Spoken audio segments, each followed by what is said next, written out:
À, chẳng nó nọ, nhưng lịch sử khó xe luôn nè.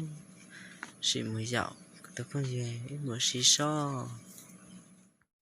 Bữa nhóc trẻ là bà của tê ít tiếng thả lông cao nè, ý này sẽ là nhóc cờ lia. Ồ, cụ thể như tôi dạo con hả, có tới tuổi lắm bà.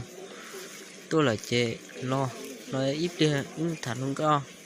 Nhưng lịch sử khó xe cơ đi à. Trẻ mà. Ồ, cái có sẽ xí đó cá lỡ. Nó trẻ mà. Nó trẻ ít đi thả luôn cao. Có một bao tiền, cũng lịch sử ấy. Khó xe sớm bơ. Ô, có ấy. Chắc đồ tí chia sẻ tiền xe. Những tên trò đồ mù. Thả lòng gạo nè hả. Ôi chắc là xí trọc cá lợi thiết tiền. Bơ để có mà. Ôi chạy yếu chịu trò luôn một cái chia sẻ kia lì.